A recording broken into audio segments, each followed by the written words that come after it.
सबका personal net. अच्छा जी। तो क्या हम बात कर रहे थे? हम बात कर रहे थे डेटाबेस और डेटाबेस मैनेजमेंट सिस्टम की। डेटाबेस क्या है? एक्चुअली वो स्टोरेज है, वो कलेक्शन है। जिस तरह हमने कहा कि ये मेरे पास, जस्ट अगर देखा जाए बाहर से, एक फोल्डर खोला जाए और एक पीडीएफ फाइल सामने पड़ी होगी मेरे, ऐसी बात है। देखने को वो क्या है? पीडीएफ फाइल है, लेकिन उसके अंदर डाटा कितनी तरह का होगा? क्या कुछ है उस फाइल के अंदर? उसके अंदर वर्ड्स हैं, टेक्स्ट हैं, फॉर्मेटिंग है, कलर्स हैं, ग्राफ्स हैं, पिक्चर्स हैं। क्या कुछ नहीं है उसके अंदर। तो लिहाजा ये कलेक्शन ऑफ डाटा है, ये स्टोर हुआ हुआ है। जो ये स्टोरेज जो है, ये डेटाबेस है। और जो काम कर सकते हैं, हमें काम करने की जो इजाजत देती है वो एप्लीकेशन, जो उसको ओपन करने की।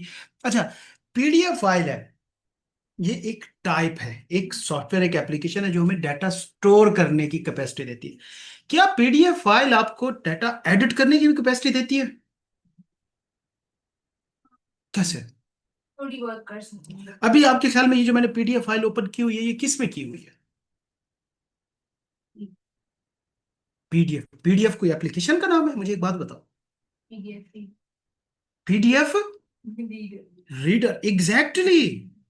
मैंने एडोब एक्रोबैट जो है वो ओपन किया हुआ है, एक्रोबैट किया हुआ है। आप गूगल क्रोम में यूज कर सकते हैं ओपन करने के लिए, आप पीडीएफ रीडर यूज कर सकते हैं इसे ओपन करने के लिए, आप कोई भी एप्लीकेशन यूज कर सकते हैं। देखें, एक चीज है पीडीएफ, वो एक अलहदा चीज है जो आपको डाटा सिर्फ स्टोर करने की, उस फॉर्मेट करने की कैपेबिलिटी दे रही है।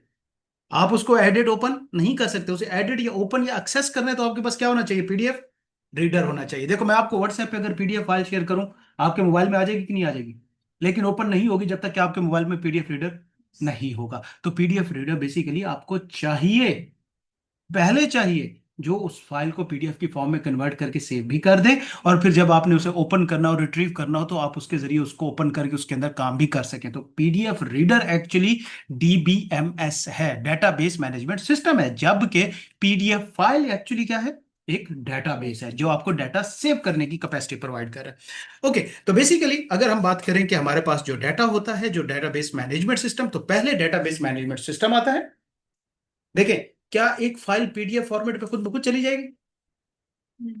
पहले तो हमें कोई एक ऐसी एप्लीकेशन भी तो चाहिए जो इसे पीडीएफ में कन्वर्ट करके दे।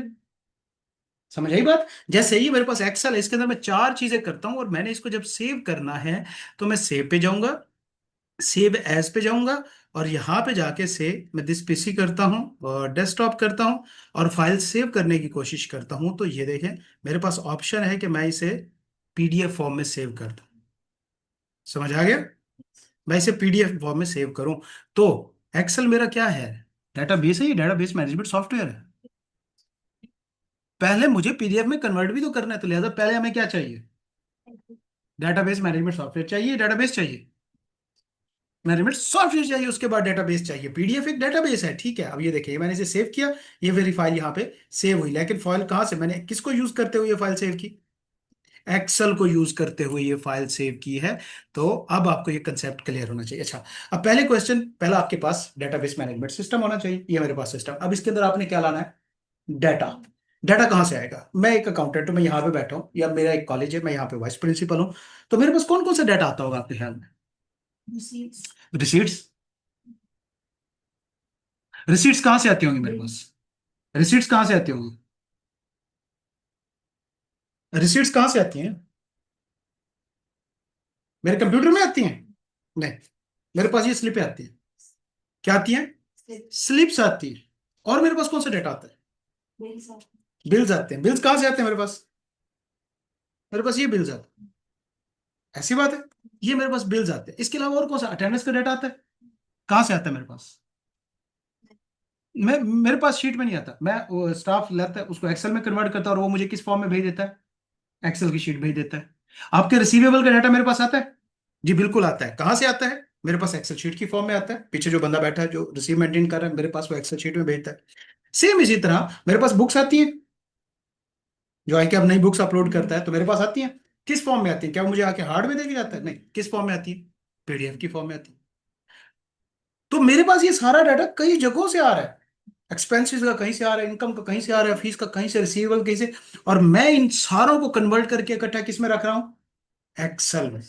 तो डिफरेंट जगहों से, डिफरेंट एप्लीकेशन से मैं डाटा कलेक्ट करता हूं और उसको कन्वर्ट करता हूं किसमें? एक्सेल फॉर्मेट के अंदर, डेटाबेस मैनेजमेंट सॉफ्टवेयर को यूज करते हुए। और फिर मैं उसे सेव कर देता हूं किधर? डाटा बेस के अंदर। क्लियर है? तो लिहाजा डिफरेंट एप्लीकेशन से हमारे पास डाटा आता है, और डाटा सबसे आता कहां पे पहले? मैनेजमेंट सिस्टम में। नीचे देखें, बुक के अंदर देखें, आपको नजर आएगा, उधर बल्कि स्क्रीन पे देखें, डेटाबेस मैनेजमेंट सिस्टम में पहले डाटा आता है, और फिर डेटाबेस मैनेजमेंट सिस्टम उसको स्ट्रक्चर फॉर्म में कन्वर्ट करके किधर सेव कर देता है? डेटाबेस के अंदर। अच्छा, अब सेव करने से क्या मुराद है? देखिए, ये चीज सेव कहाँ हुई है? ये फाइल मेरी हार्ड ड्राइव में हुई है। मेरी हार्ड ड्राइव की स्टोरेज कितनी है? से अज्यूम करो 100 GB। ऐसी बात है। मेरी हार्ड ड्राइव की क्या है स्पेस? 100 GB। उसके अंदर मैं ये 10 GB का से कि मेरा डाटा एक नया, जब मैं इसे सेव करूंगा तो क्या मेरी हार्ड ड्राइव की स्पेस 110 GB हो जाएगी? नहीं, डाटा तो आया ना। तो क्या हुआ? सेव करने का मतलब क्या हुआ? क्या मैंने डाटा ऐड किया अपनी ड्राइव के अंदर? जो स्टोरेज अवेलेबल थी उसने वही कंज्यूम की। कैसे कंज्यूम किया? एक्चुअली क्या हुआ?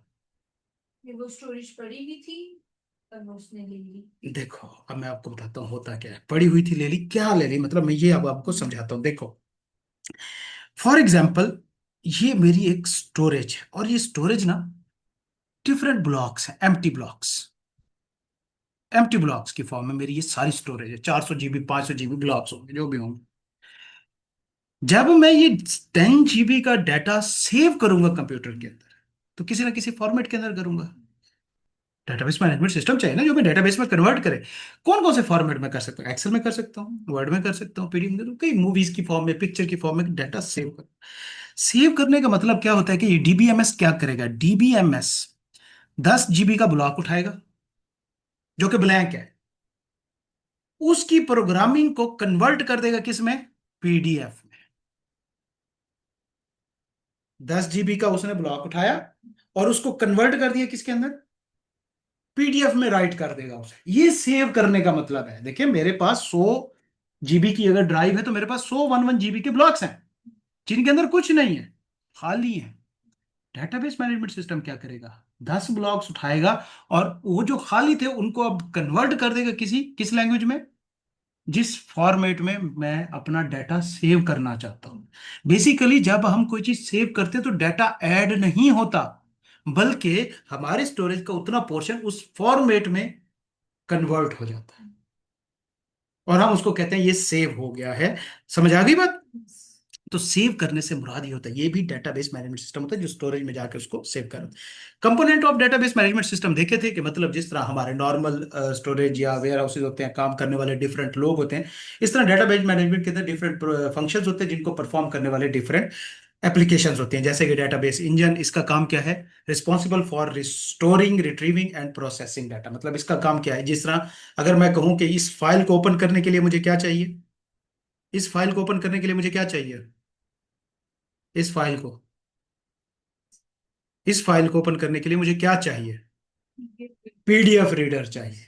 तो ये बेसिकली क्या है? इंजन है ये।